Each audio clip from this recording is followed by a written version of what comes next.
사도행전 20장 7절로 12절까지 말씀을 같이 읽고 또 은혜 받는 시간 되시기 바랍니다. 7절부터 읽겠습니다.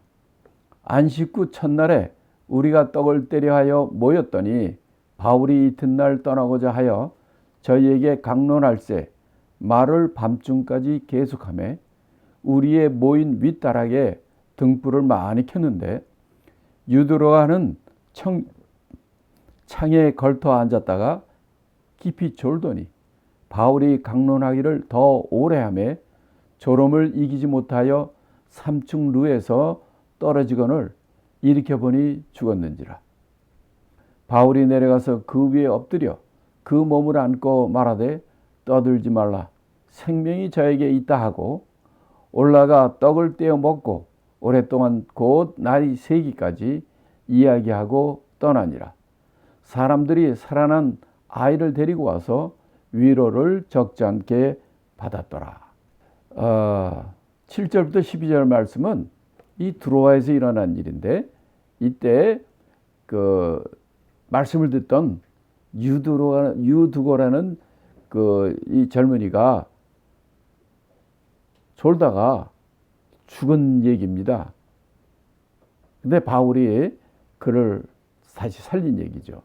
자, 여기서 보면은 우리가 이 말씀을 왜 이렇게 쓰셨는가? 그러니까 설교 말씀 듣다가 졸면 저렇게 죽을 수 있구나 라고 생각하면 안 됩니다. 그러니까 설교 잘해야지 설교 못하면 사람도 죽이는구나 이런 식으로 말을 갖다 나쁜 쪽으로 돌이키면 안 되는 겁니다. 자, 7절에 보면 이게 언제냐? 안식 후 첫날입니다. 안식일 다음 날이라는 거죠. 안식 후 첫날은 지금으로 보면 무슨 요일입니까? 예, 주일. 세상에서는 일요일, 주일입니다.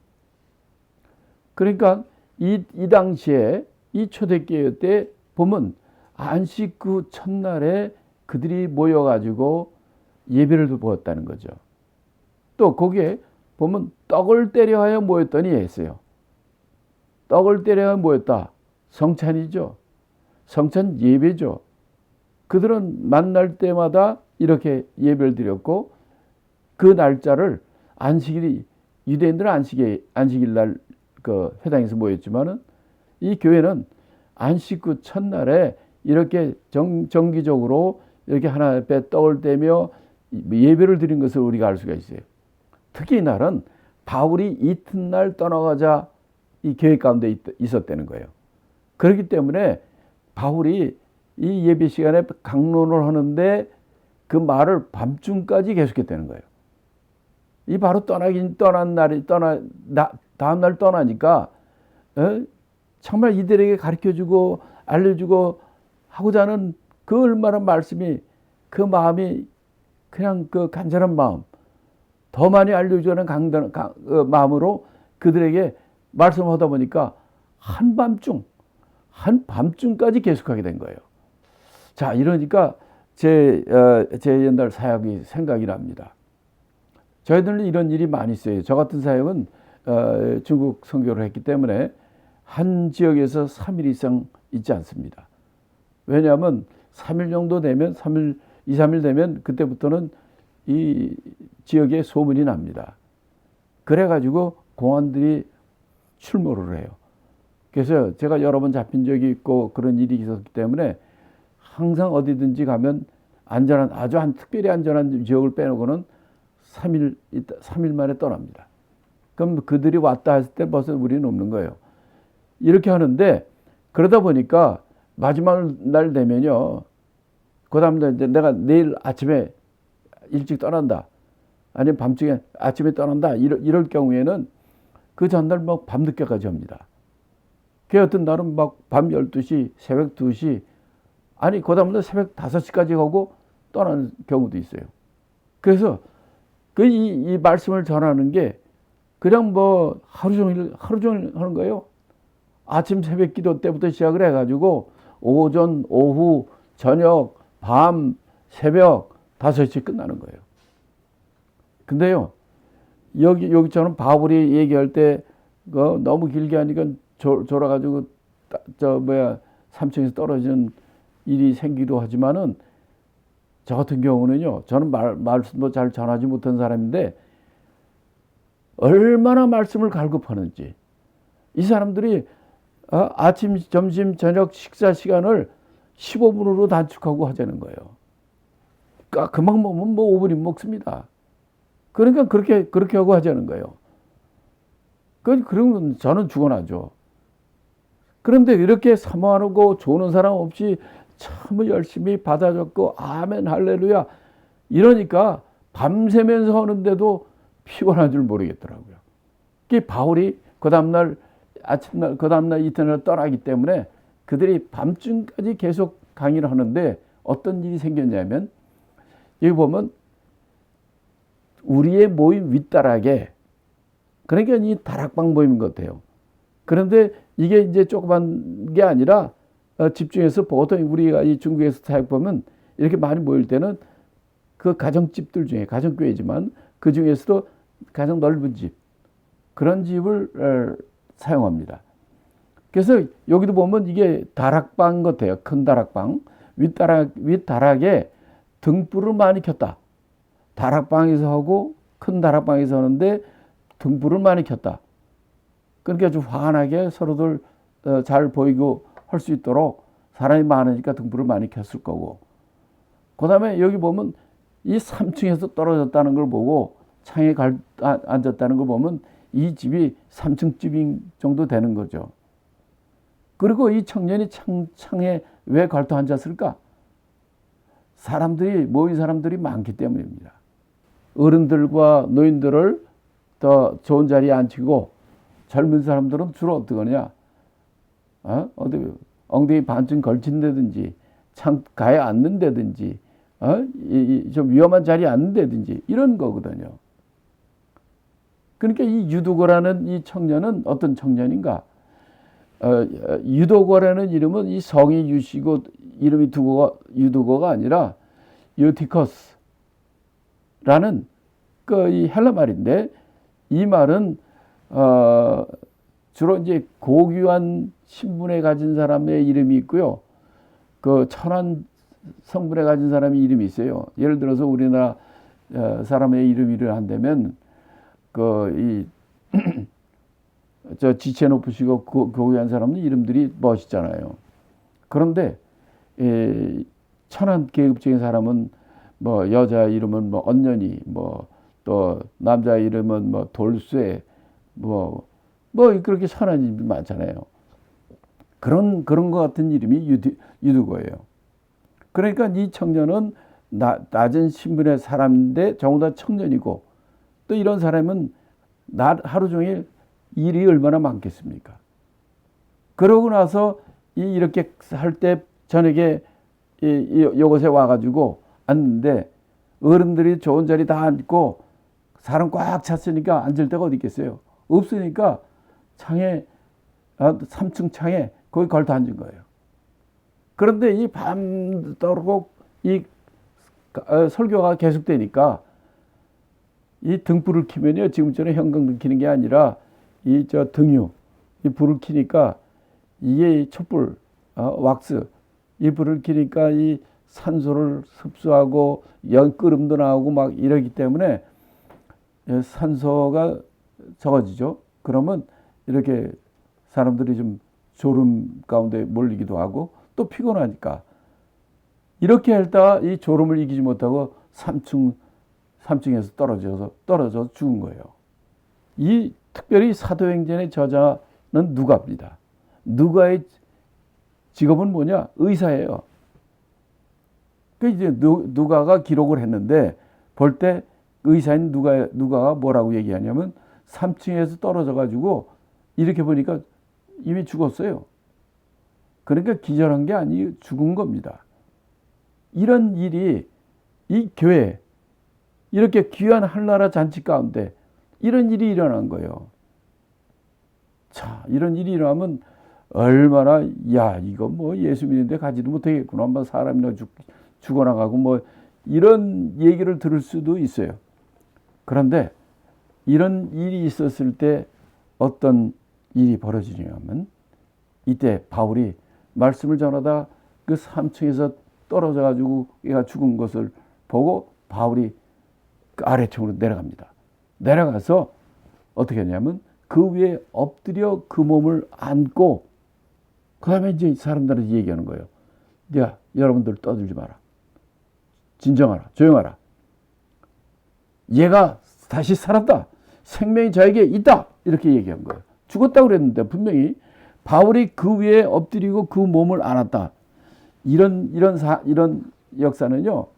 죽은 사람 살리는 역사는 엘리야도 있고 엘리사도 있고 예수님도 있고 베드로도 있고 바울도 있고 다 있어요. 근데 이 죽은 시체, 죽은 사람한테 그 위에 엎드려 가지고 그 몸을 안고 살린 경우가 있는데 그것이 예수님이에요. 그러니까 그 나인성 과부의 아들이 죽었을 때 예수님이 그 위에 엎드려 그에게 일어나 하니까 그가 살아났어요. 그러니까 일반적으로 그럴 때 그 위에 엎드렸다는 것은 그를 향한 사랑의 표현이고 이렇게 그런 죽은 자를 살릴 때 예수님도 저와 똑같은 행동을 했던 것을 제가 특별히 이제 엘리사도 그렇게 했어요. 엘리사도 그 과부 아들 살릴 때도 그 몸에 엎드려 그 애에 엎드려서 그를 살렸다 이렇게 나와요. 자, 이게 뭐 그냥 어쩌다 있는 게 아니라 성경에 이런 상황들이 여러 가지 나옵니다. 그래가지고 유두고가 다시 살아난 거예요. 그래서 그를 살리고 올라와 떡을 같이 먹고 날이 새면 이제 아침에 떠나기로 돼 있는데 그때까지 그들 같이 떡을 떼어 먹고 같이 이야기한 다음에 떠났다는 거예요.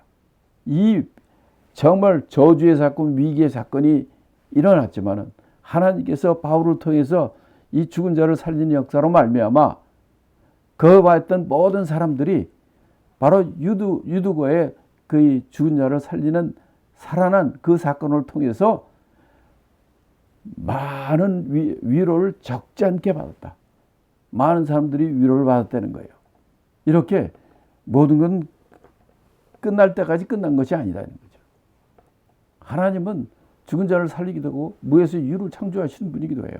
그렇기 때문에 성경에 하나님의 종들이 예수님 자신을 포함해서 모든 바로 하나님의 역사라는 하나님의 이런 일이 지금도 일어나고 있지 않습니까? 그래서 이걸 가지고 설교 오래 하면 사람도 죽인다. 아니면 말씀 듣다 졸면 너도 죽는다라는 이런 말도 안 되는 이야기로 그 초점을 흘려서는 안 됩니다. 여기서 왜 이걸 기록을 했겠습니까? 바로 죽은 자도 살리는 하나님의 능력을 우리에게 보여주고 끝날 때 끝난 것이 아니에요. 하나님은 죽은 자를 살릴 수가 있어요. 이런 하나님의 살아계심을 체험하고 하나님과 동행하는 함께하는 귀한 주의 종들이 되시기를 예수님을 축원합니다. 13절부터 16절 말씀을 읽겠습니다.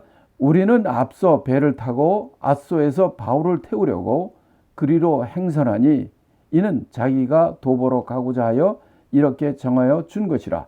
바울이 앗소에서 우리를 만나니 우리가 배에 올리고 미둘레네에 가서 거기서 떠나 이튿날 기오 앞에 오고 그 이튿날 사모에 들리고 또 그 다음날 밀레도에 이르니라.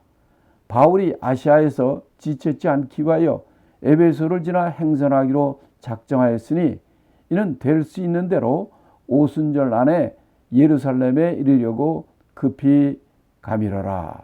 13절부터 16절까지는 바로 이 죽었던 유두고가 살아난 그 드로아에서부터 밀레도까지. 밀레도는 어디냐면 에베소의 그 항구, 에베소에서 에베소 그 바깥에 있는 항구 도시라고 보면 돼요. 거기까지 일정을 얘기하는데, 자, 여기서 보면 13절에서 무슨 말을 하냐면 우리는 앞서 배를 타고 앗소에서 바울을 태우려고 그리로 행선하니 이랬어요. 무슨 얘기냐면 바울 일행이 이제 그 드로아에서 떠나서 앗소까지 가는데 바울을 태우려고 아소에서 바울을 태우려고 그리로 행선한다. 그러니까 바울을 제외하고 우리는 배를 타고 아소까지 간다는 얘기예요. 그럼 바울은 13절에 얘기하는 것처럼 이는 바울이 도보로 가고자 하여 이렇게 정하여 준 것이라. 그러니까 바울이 이렇게 얘기한 거예요. 드로아에서 아소까지 가는데 거기는 원래 배 타고 가야 돼요. 이게 30km가 넘기 때문에 배 타고 그 바다로 들어가면 배 타고 가면 건너고 수고 안 하고 갈 수 있으니까 나머지 사람들은 다 드로아에서 아소까지 배 타고 갔어요. 근데 바울은 야 나는 너희들 배 타고 가 나는 걸어가고 우리 아소에서 만나자 하고 바울은 혼자 도보로 아소까지 걸어갔다는 거예요. 그럼 우리가 여기서 이제 퀘션이 생기죠. 그럼 바울은 왜 딴 사람들은 다 배 타고 가는데 자기는 왜 이렇게 걸어서 32km나 되는 그 옛날 시골길 좋지도 않은 32km면요 그거 하루 이상 걸립니다. 그거를 바울이 혼자 간다는 거예요. 그러면 바울은 왜 이 일을 할까 하는 겁니다. 지금 바울이 이 드로아에서 아소까지 배를 안 타고 혼자 걸어가는 이유가 무엇일까? 자, 그걸 우리가 좀 생각을 하려면 그럼 바울이 여기 걷기 전에 바울이 했던 일들이 무엇인가를 우리가 돌아보면 돼요. 우리가 이 드로아에서 했던 일 여러 가지 일이 있죠. 어떤 일이 있었습니까? 밤새 안식 후 첫날 그 모인 자리에서 밤늦도록 철회하면서 말씀을 전했어요. 그 말씀을 듣다 3층에 떨어진 유두고를 살리셨어요. 또 그에 그 많은 사람들과 함께 모여서 같이 말씀을 나눴어요. 그리고 철회하고 잠도 못 자고 그 다음날 가는 거예요. 바울은 왜 이렇게 하나님 이 도보로 혼자 가라고 했을까? 지금까지는 많은 사람들에게 복음의 전한 귀한 말씀을 전해주는 일을 했지만은 이 모든 일을 하게 해주신 하나님을 독대하는 시간인 거예요. 그 하루 동안 바울은 걸어가면서 하나님과 대화하고 기도하는 이것을 우리가 생각할 수가 있는 거죠. 하나님과의 대면, 하나님과의 독대, 하나님과의 만남, 하나님과의 교제 이런 시간을 갖는 것을 우리가 알 수 있습니다. 그래서 32km를 걸어간 다음에 바울이 아소에 도착하니까 거기 기다리고 있던 그 배에 있는 그 이 사람들을 만나가지고 그 바울이 오는 것을 보고 바울을 배에 올리고 거기서 배 타고 같이 그다음부터 배 타고 같이 가는 거예요. 미둘레네까지 갔다가 거기서 또 그 다음날 이튿날 기오라는 곳에 앞에 도착하고 또 그 다음날은 사모라는 곳에 잠깐 들리고 또 그 다음날은 밀레도라는 곳에 이르렀다. 이렇게 돼 있어요. 이게 최소한도 짧으면 30km, 길면 70km 되는 이런 길들이에요. 먼 길인데 그냥 도보로 가려면 한참 힘들고 고생이 더 심하죠. 그렇기 때문에 배로 다 이동하게 돼 있는 거예요. 근데 첫 번째 구간만 바울은 자기가 재충전하고 또 자기가 혼자 하나님과 독대하는 시간을 갖고자 이렇게 하는 것을 우리가 알 수가 있죠. 그래서 지도에서 보는 것처럼 저 드로아에서부터 시작을 해가지고 이 에베소의 외향격인 밀레도까지 이렇게 배 타고 이렇게 건너가는 것을 여러분이 볼 수가 있는 것입니다.